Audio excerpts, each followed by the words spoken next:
Hi friends and family, I trust you're all doing well and like me are waiting for stage 3 of the lockdown to take effect. I know most of our homes are extremely busy as many work from home and also take up the role of teacher.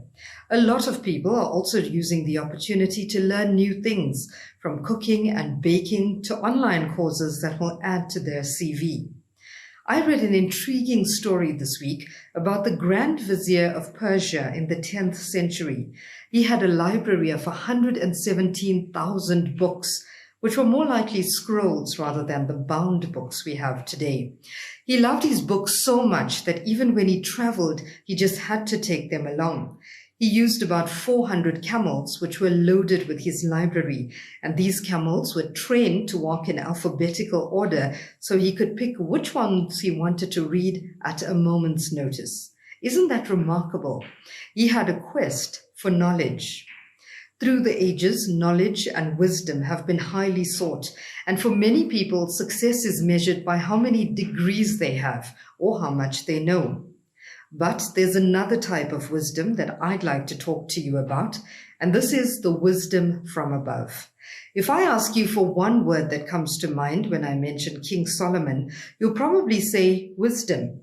In Bible times, there were no computers or cell phones, but the scriptures tell us that Solomon's wisdom was known across the earth and that people from all nations traveled to him just to listen to his wise words.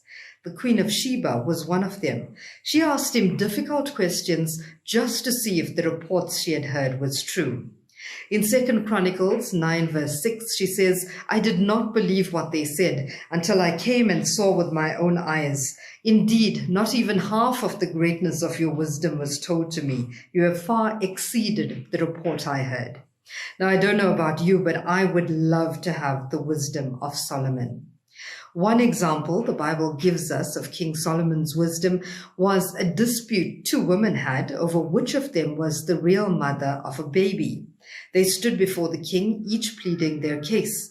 Then King Solomon said, "Cut the baby in half and give each mother half of the baby." The real mother then, out of love for her baby, begged the king to spare the child and give it to the other woman so the baby could live. Wisdom is knowing how to navigate a difficult situation. Now, who gave Solomon this amazing wisdom? It was God. In 1 Kings chapter 3, verses 5 to 13, we read this. "At Gibeon, the Lord appeared to Solomon and said, 'Ask me for whatever you want me to give you.' And Solomon answered, 'Now, Lord my God, you have made my servant king in place of my father David, but I am only a little child and do not know how to carry out my duties. Your servant is here among the people you have chosen. Give your servant a discerning heart to govern your people and to distinguish between right and wrong.' The Lord was pleased and said, 'Since you have asked for this and not for long life or wealth for yourself, but for discernment in administering justice, I will do what you have asked. I will give you a wise and discerning heart.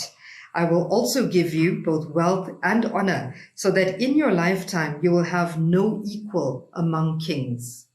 Isn't that amazing? God was so pleased that Solomon preferred wisdom over wealth and honor that he gave him all three gifts. God is always pleased with those who seek his wisdom. Solomon saw the rewards of godly wisdom, and he wrote a lot about it to his son in the book of Proverbs. He says, "Do not forsake wisdom, and she will preserve you. Love her, and she will watch over you." Wisdom is the principal thing. Therefore, get wisdom. And in all your getting, get understanding. Exalt her, and she will promote you. She will bring you honor when you embrace her. She will place on your head an ornament of grace.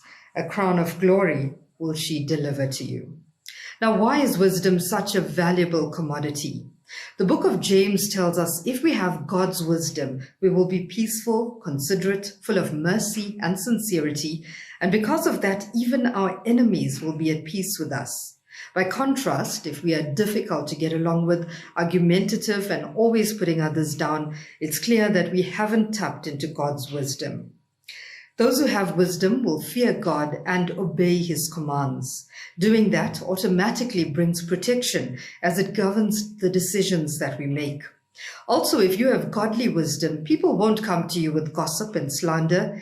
Instead, your name will pop up when they want advice and counsel because they know they can trust you to help them make wise decisions. This type of wisdom only comes from God. James 1:5 says, if any of you lacks wisdom, he should ask God, who gives generously to all without finding fault. You and I have the same opportunity Solomon had. During your prayer time, ask God for wisdom. The core of Solomon's prayer was, make me the right man for the job. I need your wisdom for this job. Solomon asked God for a listening heart. In Hebrew, the word is shema, which means listen and obey. This is the type of heart Solomon asked for, to be able to listen to the voice of God and to be able to do what it says. God didn't just point the mouse on the wisdom icon and click download into Solomon's brain. He gave wisdom as Solomon sought wisdom. Solomon took the time to read, observe, think, discuss, and apply the will and the wisdom of God.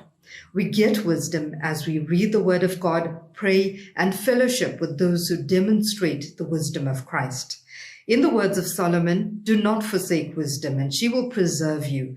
Love her, and she will watch over you. God gives wisdom to those who live by the wisdom that he gives them. God bless you, and have a great week.